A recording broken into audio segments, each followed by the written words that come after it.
Hello everyone. So, previous వీడియోలో మనం multi level queue గురించి తెలుసుకున్నాం. అంటే మనకి మల్టీ లెవెల్ క్యూలో అసలు ఎలా ప్రాసెస్‌లనేవి పనిచేస్తాయి, ఏంటి అని తెలుసు కాబట్టి, ఇప్పుడు నెక్స్ట్ మనము మల్టీ లెవెల్ ఫీడ్‌బ్యాక్ క్యూ గురించి తెలుసుకోబోతున్నాం. సో, ఫస్ట్ మనము అసలు ఏం ప్రాబ్లమ్ ఉంటుంది మల్టీ లెవెల్ ఫీడ్‌బ్యాక్ క్యూలో అంటే, మనకు బేసికల్‌గా కొత్తగా వచ్చే ప్రాసెస్‌లు ఏవైతే ఉంటాయో అవి స్టార్వేషన్‌కి మనకి గురవుతాయనమాట. అంటే ఇప్పుడు మనకి స్టార్వేషన్ అనేది ఆ ప్రాసెస్‌లో కొత్తగా వచ్చిన ప్రాసెస్ ఏదైతే ఉందో, మనకి ముందు ఆల్రెడీ మనకి మల్టీ లెవెల్ క్యూలో ఫస్ట్‌లో ఉన్న ప్రాసెస్‌లు ఏవైతే ఉంటాయో అవి రన్ అవుతూ ఉంటాయి. ఒకవేళ ఆ క్యూ మధ్యలో కనుక కొత్త ప్రాసెస్ వచ్చింది అంటే, అప్పుడు ఏమవుతుంది? స్టార్వేషన్ ఎలా జరుగుతుందనేది మనం ఈ వీడియోలో చూడబోతున్నాం అనమాట. సో, ఒకవేళ అలా జరిగితే దానికి మనం ఒక కొత్త సొల్యూషన్ అయితే మనం తీసుకున్నాం అనమాట. అదే multi level feedback queue. So, ఈ మల్టీ లెవెల్ ఫీడ్‌బ్యాక్ క్యూ మీకు కొత్తగా అనిపిస్తే గనక, ఒకసారి దీని యొక్క ప్రీవియస్ వీడియో చూడండి. మీకు ఈజీగా అర్థమవుతుంది. మల్టీ లెవెల్ క్యూ గురించి తెలుసుకున్న తర్వాత మల్టీ లెవెల్ ఫీడ్‌బ్యాక్ క్యూ గురించి తెలుసుకోండి. It will be very easy అనమాట. సో, ఫస్ట్ మనం ప్రాబ్లమ్ చూస్తాం. దాని తర్వాత స్టార్వేషన్ ఎలా ఫార్మ్ అవుతుంది, ఏంటి అని చెప్పి మీకు ఎక్స్‌ప్లెయిన్ చేస్తాను. అదయిపోయిన తర్వాత మల్టీ లెవెల్ ఫీడ్‌బ్యాక్ క్యూ అసలు ఎలా వర్క్ చేస్తుందనేది చెప్తాను. అలాగే ఒక ఎగ్జాంపుల్ కూడా తీసుకుందాం. It will be very easy for you to understand on a whole picture అన్నమాట. సో, ఇప్పుడు ఫస్ట్ మనము అసలు ప్రాబ్లమ్ ఎలా వస్తుంది ఏంటనేది మీకు చెప్తాను. ఓకే. సో, ఫస్ట్ ఇక్కడ మనకి ఎగ్జిక్యూషన్ అనేది జరుగుతుందన్నమాట. నేను అలా అస్యూమ్ చేసి మీకు చెప్తున్నాను. సో, ఈ కంప్లీట్ స్ట్రక్చర్ ఏదైతే ఉందో, ఈ కంప్లీట్ స్ట్రక్చర్ అనేది మొత్తం గూడా మల్టీ లెవెల్ ఫీడ్‌బ్యాక్ క్యూ అనుకోండి. Okay. Multi level feedback queue అంటే ఫస్ట్ మనం మల్టీ లెవెల్ క్యూ అని అనుకుందాం. Okay. So, multi level queue అనే అనుకోండి. దీంట్లో మల్టీ లెవెల్ ఫీడ్‌బ్యాక్ క్యూ అనేది ఎక్కడ యాడ్ చేయాలి, ఎలా యాడ్ చేయాలో నేను చెప్తాను. ఓకే. ఫస్ట్ మనం ఇది మల్టీ లెవెల్ క్యూ అనుకుంటే, దీంట్లో ఇక్కడ ఈ ఈ క్యూ ఏదైతే ఉందో, అంటే ఇక్కడ మనకి మల్టీ లెవెల్ క్యూస్ అంటే ఏంటో మీకు చెప్పాను కదా ఆల్రెడీ ప్రీవియస్ వీడియోలో. ఇలా మనకి డిఫరెంట్ క్యూస్ ఉంటాయి. ఈ క్యూస్ లోపల మల్టిపుల్ ప్రాసెస్‌లు కూడా ఉంటాయి. అంటే దీని లోపల కొన్ని ప్రాసెస్‌లు ఉండొచ్చు. P1, P2, P3 and so on. And దీని లోపల కొన్ని ప్రాసెస్‌లు ఉండొచ్చు. P0, Q0, Q1, Q2 అలాగా. ఓకే. దీని లోపల కొన్ని ప్రాసెస్‌లు ఉండొచ్చు. R0, R1, R2 ఇలాగా. దీని లోపల ఇంకొన్ని ప్రాసెస్ ఉండొచ్చు. A1, A2, A3 ఇలాగా. ఓకే.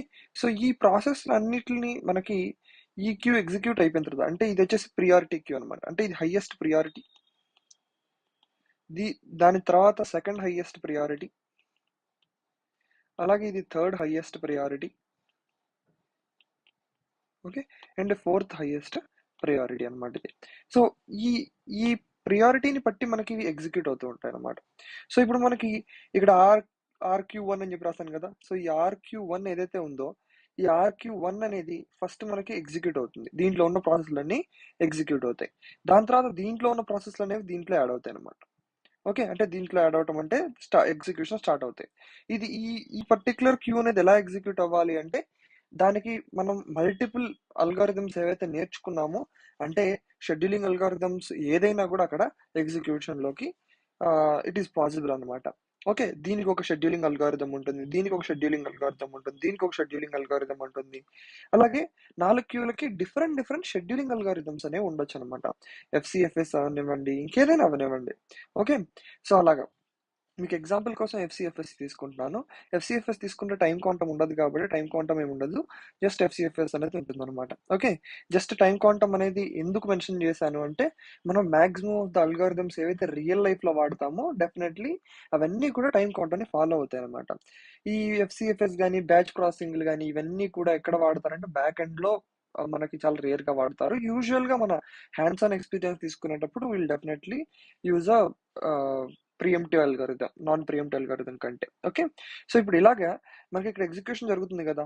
ఈ ఈ క్యూ అనేది ఎగ్జిక్యూట్ అయిపోయే లోపలే ఇంకో కొత్త ప్రాసెస్ అనేది ఈ క్యూకి యాడ్ చేశామనుకోండి. ఫర్ ఎగ్జాంపుల్ ఇక్కడ Q0, Q1, Q2 ఉంది. ఇప్పుడు ఇక్కడే ఉంది తీసుకుంటాను నేను. ఆహ్, ఇప్పుడు ఇక్కడ ఈ రోలోకి ఆల్రెడీ మనకి Q0, Q1, Q2 అనేవి ఉన్నాయి. ఇక్కడ P0, P1, P2 అనేవి ఉన్నాయి. ఇక్కడ R0, R1, R2 అనేవి ఉన్నాయి. ఇక్కడ S0, S1, S2 అని ఉన్నాయి అనుకుందాం. సో, వీటిల్లో ఇప్పుడు Q0 అనేది ఎగ్జిక్యూట్ అయిపోయింది అనుకోండి. Q1 ఎగ్జిక్యూట్ అయిపోయింది. Q2 ఎగ్జిక్యూట్ అయిపోయింది. అంటే ఈ పర్టిక్యులర్ క్యూ ఏదైతే ఉందో ఇది ఎగ్జిక్యూషన్ అనేది కంప్లీట్ అయిపోయింది అనుకుందాం. ఓకే. ఇప్పుడు P0, P1, P2లో P0 కూడా ఎగ్జిక్యూట్ అయిపోయింది. P1 అనేది ఎగ్జిక్యూషన్‌లో ఉందనుకుందాం. ఓకే. సో, ఇప్పుడు P1 ఎగ్జిక్యూషన్‌లో ఉంది. P2 ఎగ్జిక్యూషన్‌లో, నెక్స్ట్ ఎగ్జిక్యూషన్‌లో లైన్‌లో ఉందన్నమాట. ఇప్పుడు ఏమవుతుందంటే ఇదే క్యూలో ఈ RQ2లో నేనేం చేస్తానంటే P3 యాడ్ చేస్తాను. P4 యాడ్ చేస్తాను. P5 యాడ్ చేస్తాను. అలాగా లైక్ P ఇన్ఫినిటీ దాకా మనం యాడ్ చేసుకుంటూ వెళ్ళిపోతుంటే ఇప్పుడు ఏమైతుంది ఇక్కడ మెయిన్ ప్రాబ్లమ్ ఏమైంది? ఈ R0, R1, R2, S0, S1, S2 అనేవి ఎగ్జిక్యూషన్ దాకా రావట్లేదు. అంటే CPU అనేది వాటికి అవైలబుల్‌గా లేదనమాట. అంటే ఇప్పుడు ఏమవుతుంది? ఇవి స్టార్వేషన్‌కి గురవుతున్నాయి అనమాట. So, what is happening here? So, it is like starving. These process are starving. So, ఇది ద మెయిన్ ప్రాబ్లమ్ అనమాట. ఓకే. మెయిన్ ప్రాబ్లమ్ ఏంటి అంటే మీకు ఇప్పుడు ప్రాబ్లమ్ అనేది ఎక్స్‌ప్లెయిన్ చేశాను కదా! Starvation is the main problem with a multi level queue. Okay. ఈ మల్టీ లెవెల్ క్యూలో మనకి స్టార్వేషన్ అనేది లేకపోతే ఈ మల్టీ లెవెల్ ఫీడ్‌బ్యాక్ క్యూకి మనం రావాల్సిన పని లేదు. స్టార్వేషన్ వచ్చే ఛాన్స్ ఉంది కాబట్టి అంటే ఒక ప్రాసెస్ అనేది స్టార్వ్ అవ్వచ్చు. స్టార్వ్ అవ్వటం అంటే ఏంటి? సిపియు దానికి రిసోర్సెస్ అనేవి ఆ పర్టికులర్ ప్రాసెస్‌కి దొరక్కపోవటం అనమాట. ఓకే. సో, ఇప్పుడు ఈ P1 ఎగ్జిక్యూట్ అవుతుంది, P2 ఎగ్జిక్యూట్ అవుతుంది, P3 ఎగ్జిక్యూట్ అవుతుంది. అలాగే ఎగ్జిక్యూట్ అయ్యే టైంలోనే నేను ఇలాగ యాడ్ చేసుకుంటూ వెళ్తూ ఉంటే వీటికి ఎప్పుడు ప్రాసెస్ రాకపోతే ఎట్లా? ఇప్పుడు అలా మీకు ఎగ్జాంపుల్ చెప్పాలి అంటే మీరు ఆహ్, మ్యూజిక్ ప్లేయర్ ఆన్ చేశారు మీ మీ సిస్టమ్‌లో. ఓకే. అది ఏదైనా కానివ్వండి. ఫోన్ అవ్వచ్చు, ల్యాప్‌టాప్ అవ్వచ్చు, కంప్యూటర్ అవ్వచ్చు. దేంట్లో అయినా కూడా మ్యూజిక్ ప్లేయర్ ఆన్ చేశారు. మ్యూజిక్ ప్లేయర్ ఆన్ చేసిన తర్వాత మీరు క్యూలో for example first 'Pawan Kalyan' songs వింటున్నారు. 'Power star Pawan Kalyan' songs మంచిగా వింటూ ఉన్నారు. దాని తర్వాత మీరేం చేశారు? క్యూలో యాడ్ చేసేటప్పుడు నెక్స్ట్ 'మహేష్ బాబు' సాంగ్స్ మీరు క్యూ యాడ్ టు క్యూ కొట్టారు. యాడ్ టు క్యూ కొట్టిన తర్వాత అంటే ఈ పాటలన్నీ అయిపోయిన తర్వాత అవి వస్తాయి. అంతే కదా! ఇప్పుడు ఇలా కాకుండా నెక్స్ట్ ఏం చేస్తారు మీరు? 'పవన్ కళ్యాణ్' సాంగ్స్ అయిపోయినాయి. ఇప్పుడు వెంటనే 'చిరంజీవి' సాంగ్స్ విందామని చెప్పి 'చిరంజీవి' గారి సాంగ్స్ ఏం చేస్తారు మీరు? ఆహ్, ఓపెన్ చేసేసి ఈ 'చిరంజీవి' గారి సాంగ్స్‌ని add play next, play next, play next, play next కొట్టుకుంటూ వెళ్తే ఏమవుతుంది? 'మహేష్ బాబు' సాంగ్స్ అన్నీ కూడా అవన్నీ ఇంక అలాగే వెనక్కి వెళ్ళిపోతూ ఉంటాయి. నెక్స్ట్ 'చిరంజీవి'. 'పవన్ కళ్యాణ్' సాంగ్స్ అయిపోయిన తర్వాత 'చిరంజీవి' వస్తుంది. మళ్ళీ ఇట్లా మీరు ప్లే నెక్స్ట్ మీరు యాడ్ నెక్స్ట్ యాడ్ నెక్స్ట్ వేరు, యాడ్ టు క్యూ వేరు. అర్థమైందా? సో, ఇప్పుడు ఇలాగా ఏదైనా కూడా మీరు ఒకసారి ట్రై చేయండి మీకు అర్థమవుతుంది. మాక్సిమం అర్థమైపోతుంది ఈజీగానే. సింపుల్. సో, ఇలాగా యాడ్ నెక్స్ట్ కొడుతూ ఉంటే ఏమవుతుంది? ఈ చివరలో ఉన్న అంటే మనం యాడ్ టు క్యూ కొట్టిన సాంగ్స్ అన్నీ కూడా కిందకెళ్ళిపోతుంటాయి.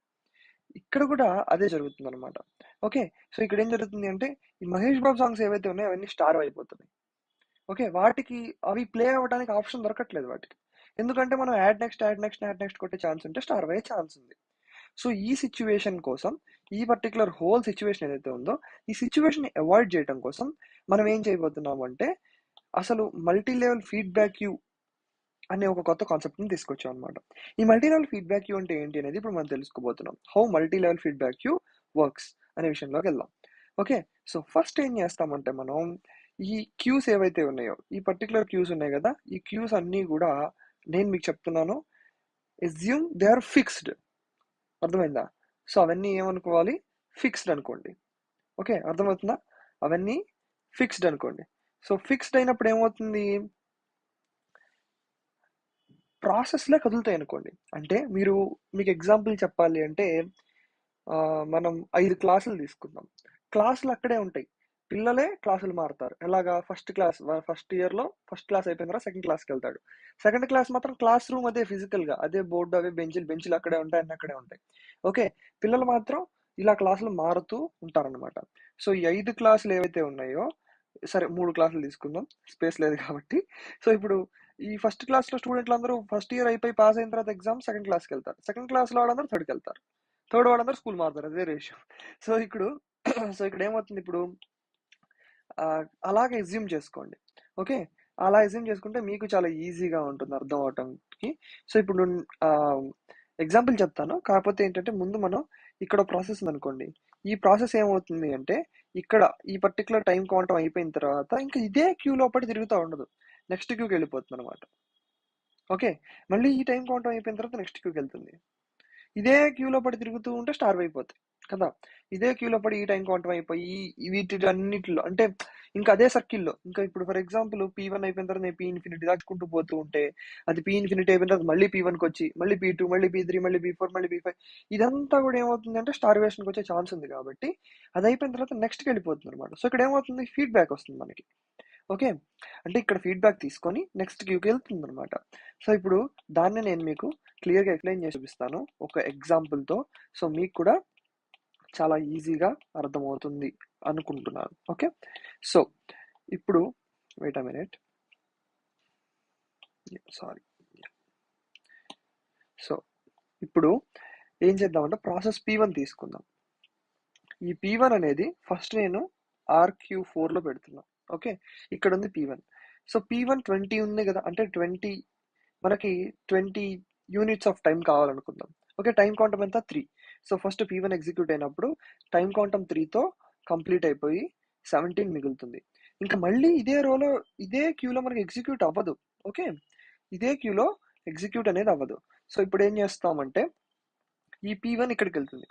ఇక్కడ మళ్ళీ క్యూ ఏదైతే ఉందో ఆ క్యూలో యాడ్ అవుతుంది. ఓకే. ఇది వచ్చిన వెంటనే ప్రియారిటీగా మనం ముందుకెళ్ళాం. ఓకే. అందరూ రోలో వెళ్తారనమాట. ఇప్పుడు ఇక్కడ ఆల్రెడీ Q1 ఎగ్జిక్యూట్ అవుతూ ఉందనుకోండి. లిస్ట్‌లో Q2, Q ఉన్నాయి. సో, Q3 అయిపోయిన తర్వాత P1 వస్తుంది. అంతేకాని ఈ Q1 అయిపోయిన వెంటనే P1 రాదు. ఓకే. ఈ P1 అనేది Q3 అయిపోయిన తర్వాత లైన్‌లో నించుంటుందెళ్ళి. సో, ఇప్పుడు ఏమవుతుంది ఇక్కడ? ఇక్కడ 6 యూనిట్స్ ఉంది. అంటే 6 యూనిట్స్ అయిపోయిన తర్వాత 6 అంటే -6 చేసుకుంటే 11. సో, ఇక్కడ 11 అయిపోయిన తర్వాత మళ్ళీ ఇక్కడికొస్తుంది. ఓకే.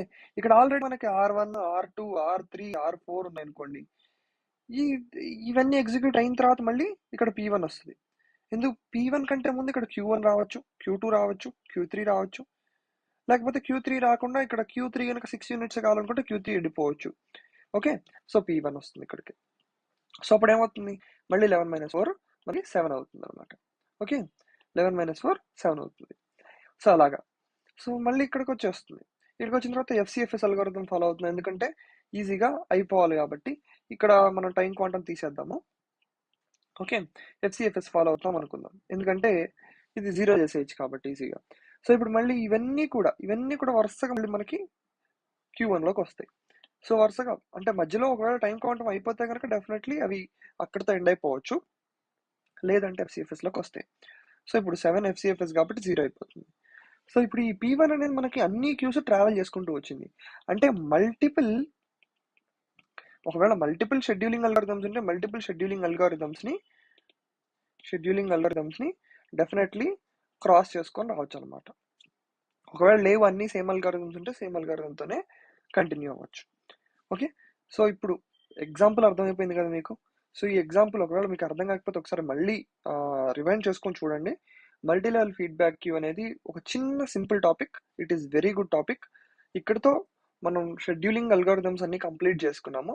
సో, నెక్స్ట్ మనం ప్రాసెస్ సింక్రనైజేషన్, ప్రొడ్యూసర్ కన్స్యూమర్ ప్రాబ్లమ్‌కి ప్రొసీడ్ అవుదాం. Thank you for watching. Meet you in the